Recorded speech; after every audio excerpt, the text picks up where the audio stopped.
Hello বন্ধুরা, রকমের বন্দুক, রাইফেল ইত্যাদি সঠিকভাবে চালানো শেখানো হয়। সেই সাথে বিভিন্ন বোমা এবং আরও অনেক ভারী ভারী অস্ত্রশস্ত্র চালানোরও ট্রেনিং দেওয়া হয়। সৈনিকদের এই 90 দিনে ইনিশিয়াল ট্রেনিং শেষ হওয়ার পরে 5 সপ্তাহের জন্য হেল উইক শুরু হয়ে যায়।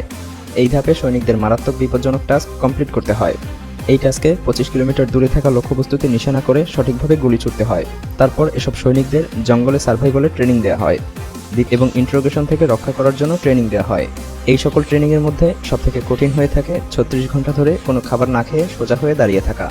এই সময়ের মধ্যে কোনো সৈনিক বসতেও পারে না, এবং ট্রেনিং চলা অবস্থায় যদি কোনো সৈনিক শুয়ে পড়ে বা লুকিয়ে কোনো খাবার খেয়ে ফেলে তবে তৎক্ষণাৎ তাকে প্যারাকমান্ডো ট্রেনিং থেকে বাদ দিয়ে দেওয়া হয়।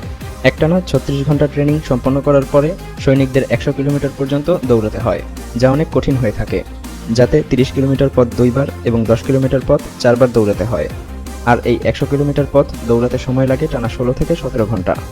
আর এরপরেই শুরু হয় ট্রেনিংগুলো। উঠে যাবার পরেই সৈনিকেরা প্যারাকমান্ডোতে পরিণত হয় এবং এসব সৈনিকদের পরিয়ে দেওয়া হয় প্যারাকমান্ডোদের গোলাপি রঙের গোল টুপি। এই টুপির অর্থ হলো সেই সৈনিক একজন প্যারাকমান্ডো, এবং প্যারাকমান্ডোরা কোনো মিশনে গেলে তারা মৃত্যুকে সাথে করে নিয়ে যায়।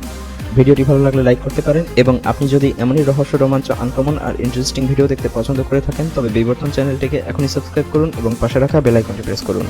তো দেখা হচ্ছে আগামী এপিসোডে। ততক্ষণ পর্যন্ত ভালো থাকবেন। ধন্যবাদ।